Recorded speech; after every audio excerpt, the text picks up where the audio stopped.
One easy way to compare liberalism versus conservatism is to examine how governments have fared when executing policies according to those principles. So to better understand what happens when Democrats run your state, we'll examine the liberal stronghold of California. And by doing so, we may find some insight into whether or not the mantras that left-wingers chant actually perform better when put into actual practice. Here's what happens when Democrats run your state. The new state report says about 110,000 Californians moved out of the state last year.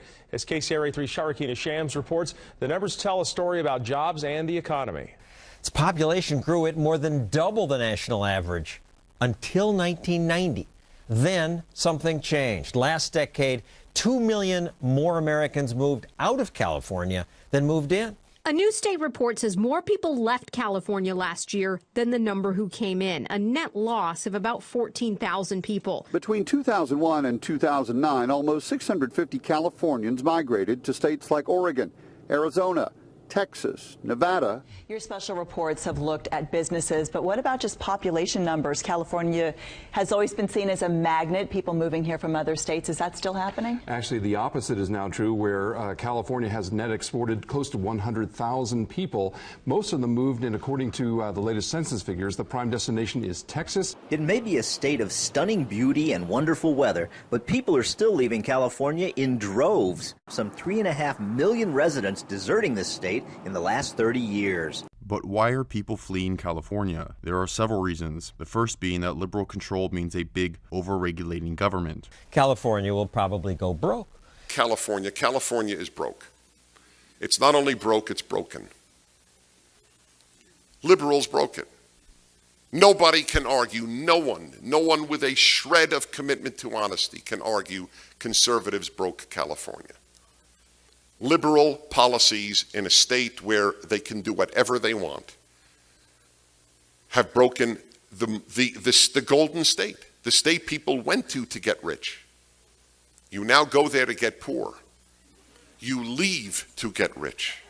It's California arrogance, right? It's what draws people to California in the first place, is this sense that nothing is really real here, and that's okay.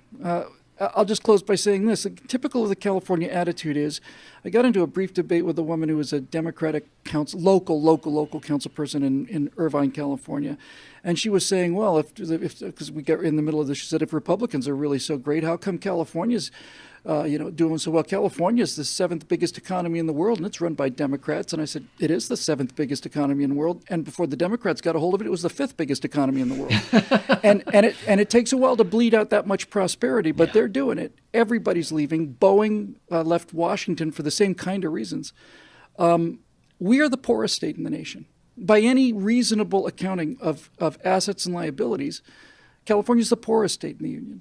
Debt is unbelievable. And nobody wants to look at the red ink on the spreadsheet. All they do is look at the black ink.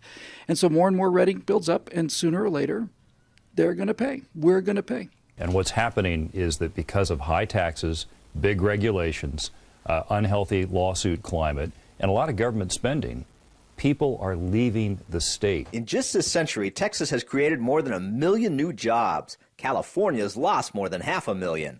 From 2004 to 2010, 680,000 people moved from other states to Texas, a whopping 185,000 of them California. Meanwhile, many California companies are thinning their ranks. Chevron is moving 800 jobs from their Bay Area headquarters to Texas. Waste Connections shifted more than 100 jobs to Texas from Folsom, and other California firms are also on the move. While the Golden State taxes and regulates companies near to death. For example, the average small business in California is hit for about $134,000 per year in compliance costs to comply with the regulations in the state of California. Dozens of companies are considering packing up and leaving. Dozens already have. Even as we've been here in California for a couple of days, we've heard about more businesses pulling up stakes right now. The legislature passes, on average, around 900 bills a year. Laws. Here you go, Governor. 3 a day, or even 4 a day when they're in session. And the kind of laws that they're passing in California, they're saying you can't, as a parent, hire a psychiatrist to try to make your kid not gay. I mean, it's that level of crazy specificity, increasing the penalties, the fines for throwing citrus onto a minor league baseball field. Seriously, that was a law passed a couple. I mean, when the City Council of San Francisco proposes to ban goldfish, you know you have an intrusive situation. You know, the fact of the matter is that people have too much space in their houses, and we could just share our space with other family members. We would reduce our housing needs right there. And I think the number of housing units needed is a lot less than people think, because the old standard for housing is basically circa 1980, when people all lived in their own independent apartments or independent housing units. There was no doubling up at that time. And that's probably never going to be seen again in America. We're always going to be, well, you know, we have assimilation going on in LA right now. You know, assimilation is a two-way street. And so we're all living to live like Asians with multi-generational families. That's the American way now. In Texas is just a wonderful state. It's a wonderful state. I mean, we went to a little town in the middle of nowhere, and we were talking with some of the people there, and they were talking about how they were basically just able to build their houses without any state permitting, without any local permitting. They just go out and build a house. Like, that's America, man. I mean, that's awesome. In California, you have to get a permit to retile your bathroom. I mean, legitimately, you have to get a permit to retile your bathroom. In my house, a good example is if you want to build a strip mall. It takes, just to get permission to break ground and start construction, it takes 4 to 5 months on average in Texas. It takes 4 to 5 years on average in California. And that's one of the things that helps drive up the cost of housing and business complexes and factories in California. Companies leave for 3 primary reasons: high taxes, excessive regulations, and the threat of really ridiculous lawsuits. And they are leaving for places like Arizona, a state that means business. Arizona's fast-track permitting allows certified architects and engineers in Phoenix to get building permits in a single day. By contrast, Dwayne Woods will tell you that California's process is painfully slow. As the former executive at Waste Management, the largest recycling company in the world, Woods moved his regional headquarters from California to Arizona. We started trying to permit a major recycling facility in LA, at an old landfill site, mind you. That site is still not permitted to this day. How long has that taken? Over 10 years. And after a decade, there is still no facility in California. Yet it took just 2 years to build the same plant in Arizona. If you took a whiteboard and said, how can we make it difficult? How many agencies can we layer on? California's as complex as it can be. It's not an employer-friendly state to that, and it's to that end, it's more difficult, definitely more costly to operate in. Of all states, California ranks dead last for policy friendliness, with key negatives for high taxes, high workers' compensation costs, and high electricity costs. All the green policies, essentially, renewable mandates. Renewable mandates are for solar and wind and other things which are higher cost, and because California's imposed that on their energy industries, costs are higher in California than in Texas. Is that That's right, about 50% higher in California. 50% higher. Yeah, and they're going up. That's the scary thing, is that they could go up even more.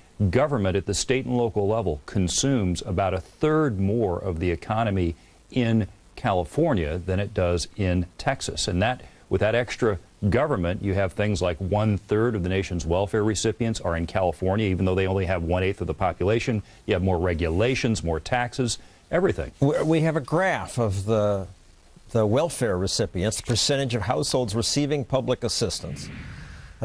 Much higher in California than the U.S. average, and lower than average in Texas. What you see is that the state with the highest poverty rate in the nation is California, higher even than the District of Columbia.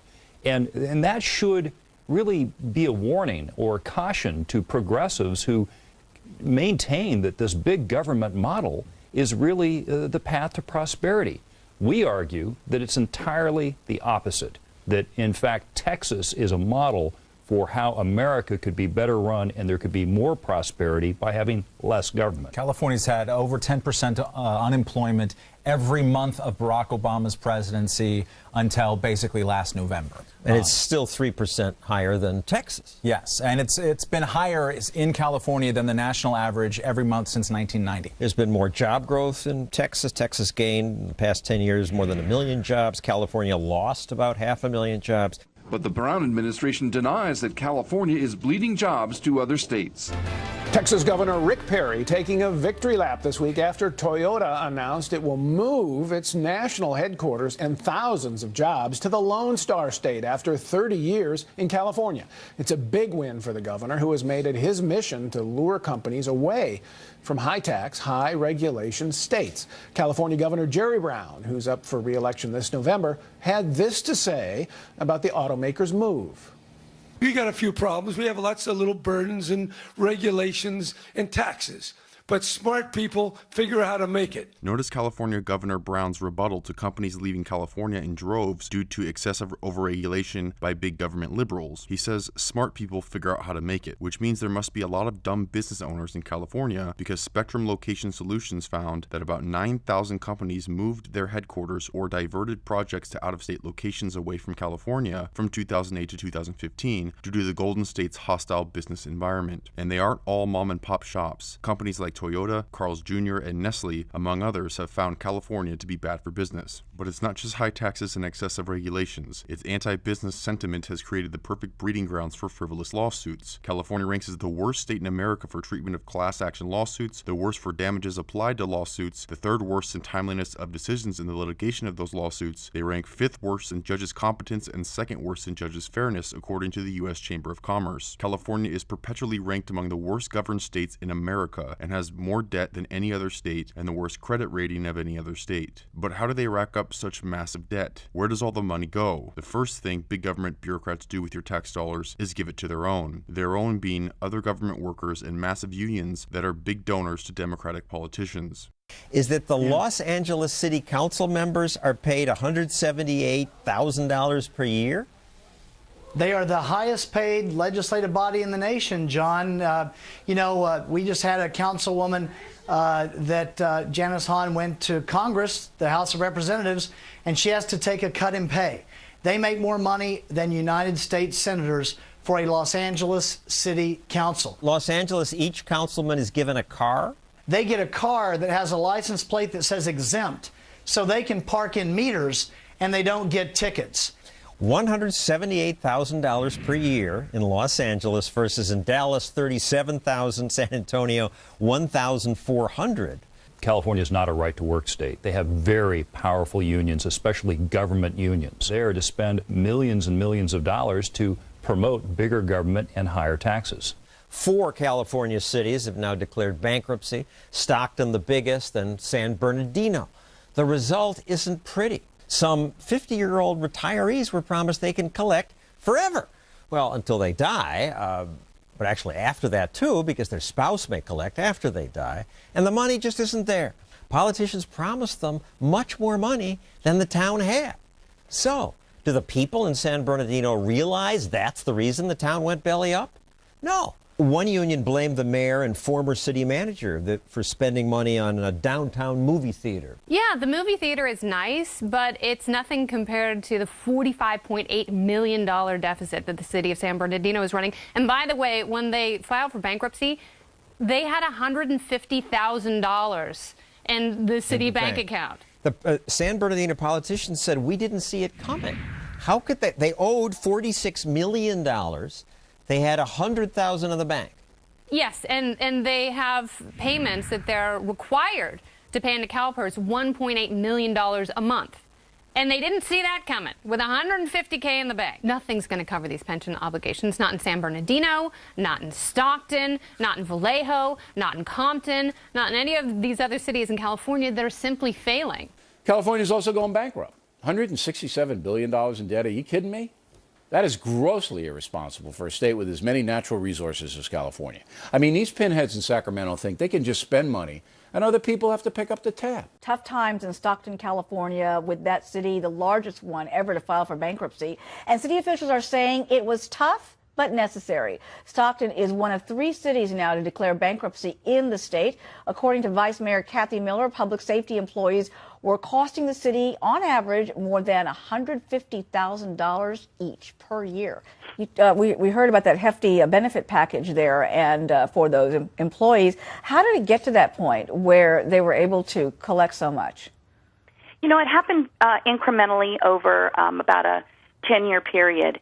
and during the 1990s. And Stockton's not alone in this. Cities all across our state, especially, really ramped up enhanced pensions and increased benefits. And one of the benefits that Stockton granted to its employees, which ended up really being the largest single problem that we have financially, is we granted free lifetime medical benefits to our retirees. Wow. The mayor of Stockton, who owns this balloon shop, thinks her city and her country will find a way out of their current malaise. I think we have a good future. I think we're still figuring out how we play that future, what role we have, and how we resume again our prominence in innovation and manufacturing and a lot of those industries. It's a matter of evaluating who we want to be when we grow up. The mayor of Stockton is the owner of a balloon shop. That's right, a balloon shop. And after her incompetence and fidelity to the left-wing policies inevitably ends in failure, she says Stockton is still figuring out what they are, which is interesting because this is a city first established in 1850 and had a population of over 50,000 people by 1950, over 100,000 residents by 1970, and nearly 250,000 residents by the year 2000. And yet she says the city is still figuring out who and what they are. The left-wing state of California ended its 2014-2015 fiscal year negative $175 billion. California Democrats are so liberal with taxpayers' money, they'll spend it on just about anything, as long as it makes them look compassionate and pleases their voter base. In Richmond, California, the Office of Neighborhood Safety was paying young men not to kill each other, with a maximum of $1,300 per month not to kill someone, funded by taxpayers. California Democrats are now pushing legislation aimed at helping poorer families be able to take beach vacations. Assembly Bill 250 would direct the State Coastal Conservancy to develop new, low-cost accommodations and improve existing affordable accommodations with the goal of making a trip to the beach more accessible for families that don't have a lot of money. The city of San Francisco has implemented multiple government-funded projects to curtail the public health problem of feces and used syringes all around the city. And the liberal elitists who inhabit San Francisco says it's everyone else, the people inhabiting the non-coastal states, that are the idiots. People and businesses are leaving California because left-wing belief systems inevitably create a massive government with excessive regulations and overspending on anything that could win them a vote, but also through spending billions annually on illegal immigrants and horrendous public schooling systems. California owes an astounding $167 billion, and it's running an annual deficit of about $9 billion, money that can never be paid back. And what is California getting for all that? High school graduation rate, 37 out of 50 states. Businesswoman Lana Zweigart decided that placing her son in a crowded high school where many students do not speak English was simply not an option.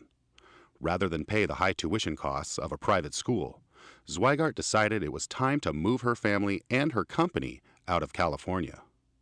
Her story is the story of middle-class Californians and business owners that have simply had enough of the declining quality of life and no longer have any faith that Sacramento and Washington will act to secure the border and protect American citizens. I've been in California for 31 years. I have 2 children, and I have progressively felt the decline of where I live, within my business, within my family. Well, Pomona, when I first moved in, was a wonderful little small community, very family-orientated. I can't go there any longer. With my surroundings of being bombarded by illegal immigration, schools, they're catering to the illegals. Again, I think the primary message is that it is the obligation and mission of our public schools to educate all children, regardless Not of illegals. American immigration status. This is Not a right. illegals. These children have a right to an education. Particularly the border crossing is dear to our heart.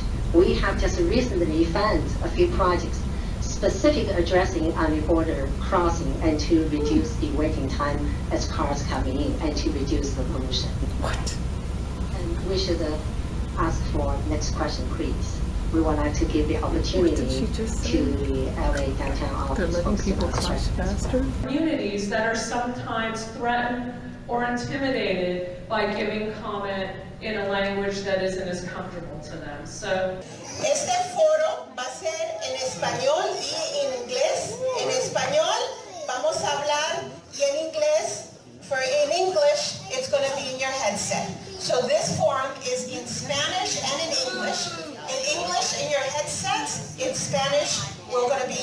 speaking on the microphone. We live in America. It should be in English. More people here speak English and Spanish.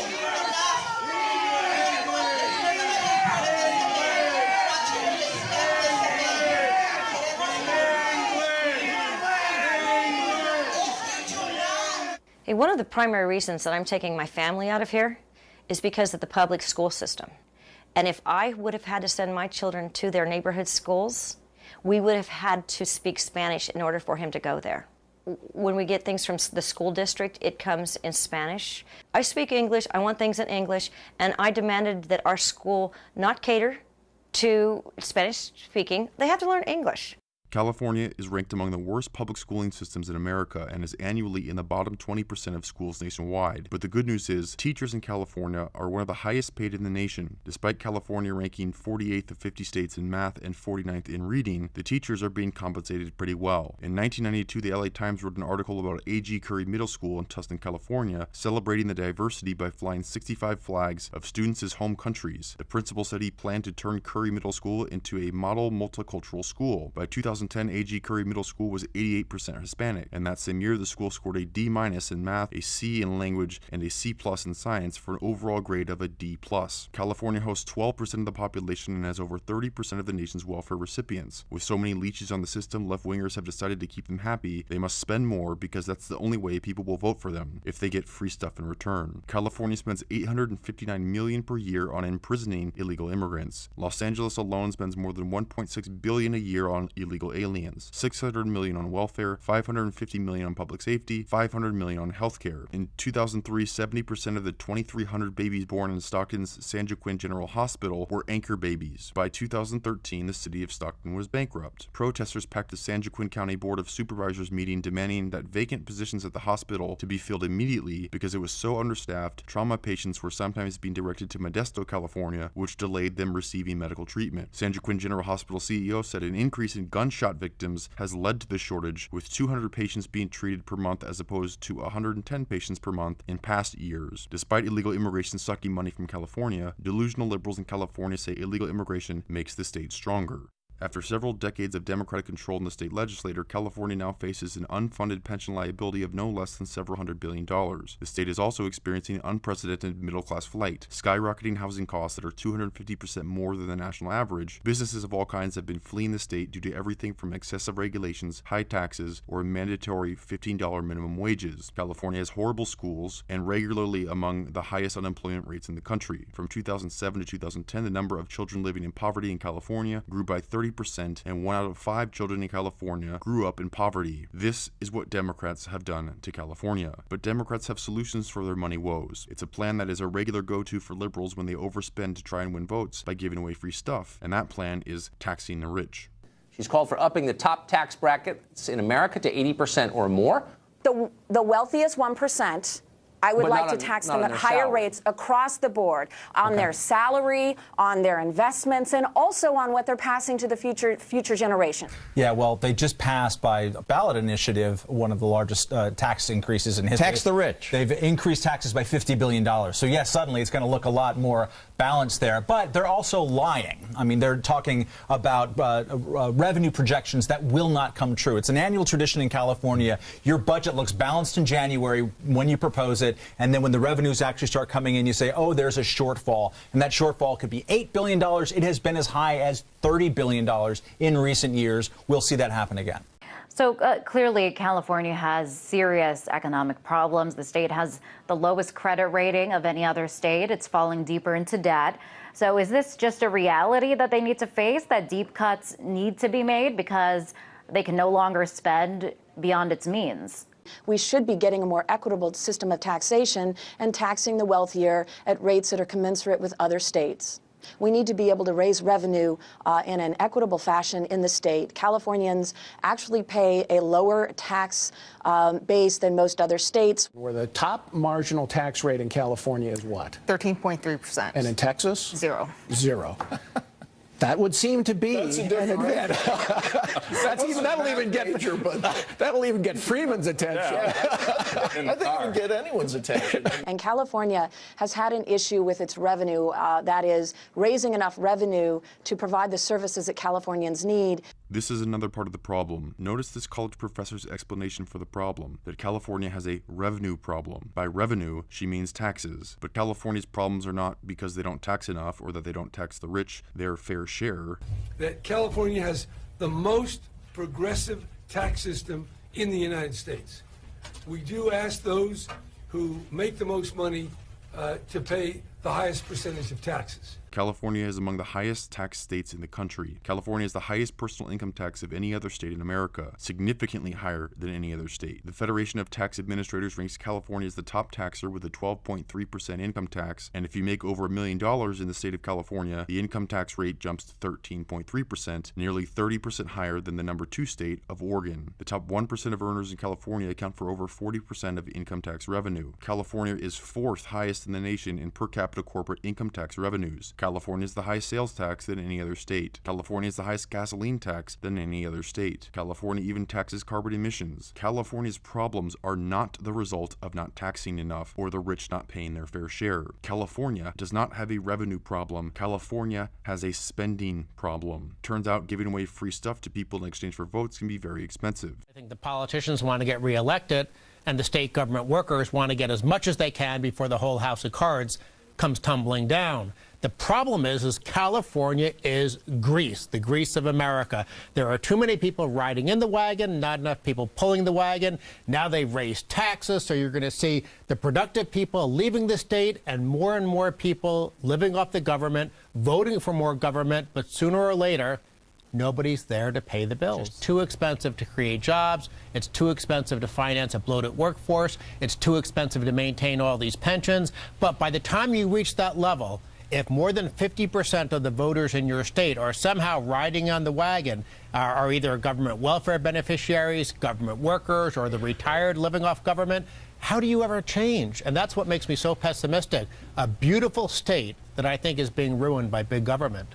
California has failing infrastructure all over, with an estimated $130 billion backlog in needed infrastructure repairs. California just passed another tax increase, a 12 cents per gallon gas tax and 20 cents per gallon on diesel fuel, while also increasing the vehicle licensing fee from $25 to $175 per year, depending on the value of your vehicle, the average fee increasing by $48 per year. California's general fund has increased by $36 billion over the past 6 years, and yet there's no money for infrastructure. The money they should have spent on infrastructure, they spent on their constituents and voters in the form of government handouts. The bad business climate created by liberals forces businesses to flee. With less jobs, unemployment rates become high. Importing immigrants from third world countries who are largely uneducated, unskilled, and speak little to no English makes employing them difficult, so they live off the taxpayer. Never-ending welfare benefits given to the poor provide just enough to get by, and in return generate loyalty to Democratic politicians because the poor depend on them for their income. So voting Democrat is essential to their livelihood.